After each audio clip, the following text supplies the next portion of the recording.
Hi there, my name is Matti Sulanto. I'm a photographer and a Lumix ambassador based in Helsinki, Finland. Welcome yet to another video, and this time I'm gonna take a look at this lens. This is the Panasonic Leica 8 to 18mm wide-angle zoom lens.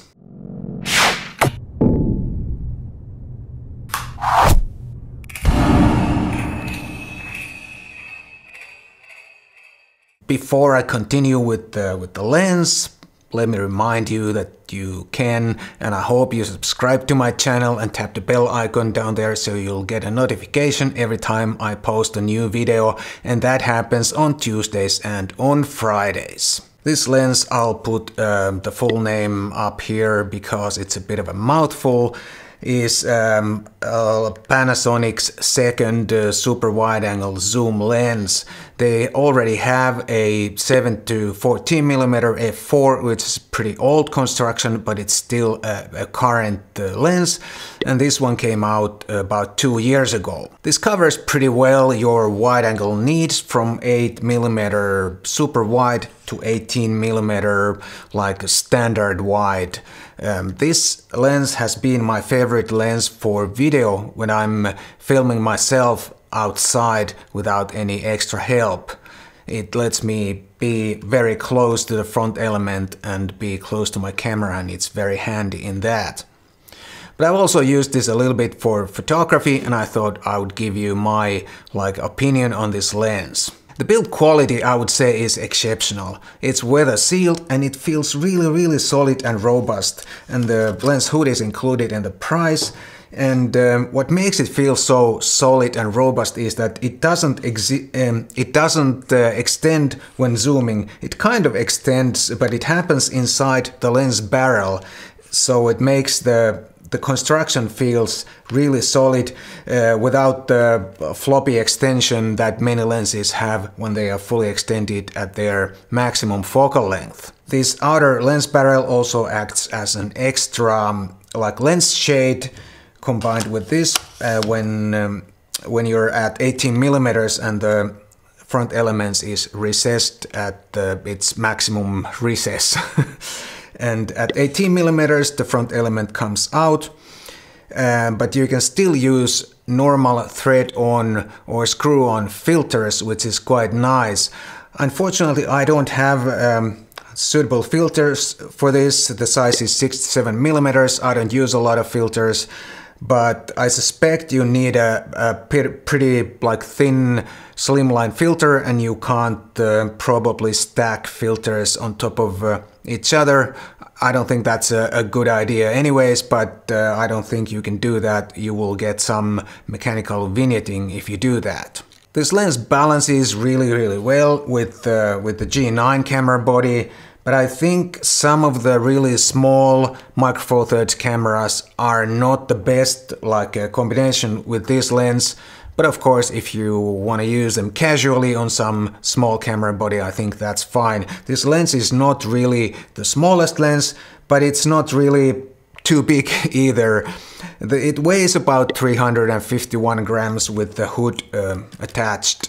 The optical construction is 15 elements in 10 groups, and there are but some spherical and special glass elements in there, and there is no image stabilizer inside the lens, which is not a big problem because with a wide angle the need for any kind of image stabilizer is less than with a telephoto lens, and also many of the new cameras or new Panasonic cameras have IBIS, and that takes care of the stabilization anyways. The maximum aperture is not constant. It varies from 8mm f2.8 to 18mm f4. While it's not as nice as constant maximum aperture, but with this type of lens, super or wide-angle zoom, I don't think it's that big of a deal. At least it's not a big deal for me. The optical performance when it comes to sharpness and contrast is truly excellent. This lens is really sharp and contrasty.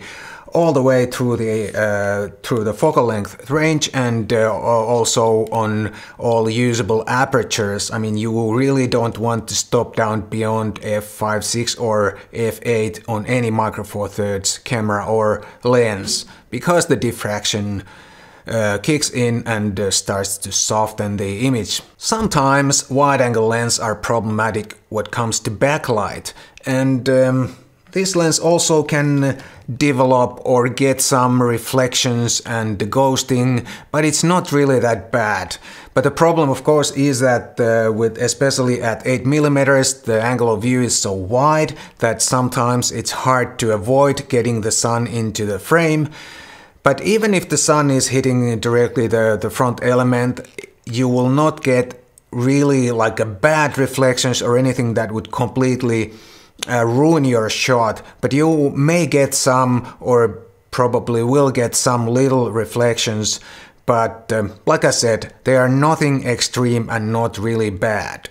The vignetting, distortions and chromatic aberrations, all that is taken care of by the internal electronic corrections, and that the method is becoming a standard, I guess, on pretty much every mirrorless camera system these days. And I think one of the reasons is that with mirrorless system, it's really hard. It's really easy to do, because the viewfinder will give you exactly the same image as is recorded on the memory card.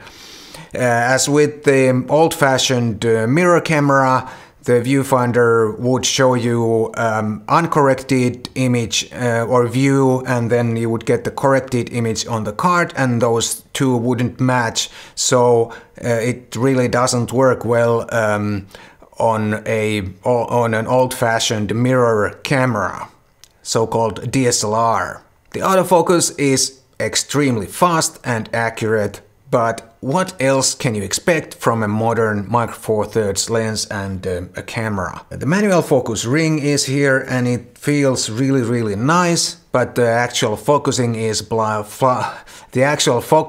fly-by-wire, of course.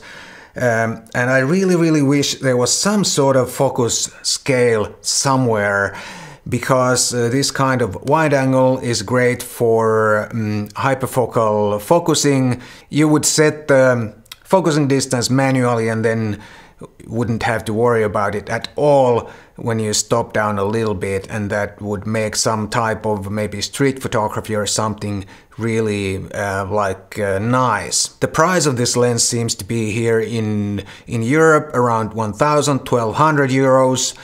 And in the States it seems to be around $900–1,000, but of course the prices over here include the sales tax, which makes a bit of a difference. But if you're a normal consumer, you will of course pay the tax as well. Panasonic really doesn't offer any like economical, affordable, super wide angle zoom option. But Olympus has their 9–18mm f4 to 5.6, which is really tiny, light, and pretty decent optically also, but it's not in the same league when it comes to mechanical construction compared to this lens. And then there are two other options, Panasonic's own 7–14mm f4, which is a bit older construction already, and then of course the Olympus 7–14mm f2.8.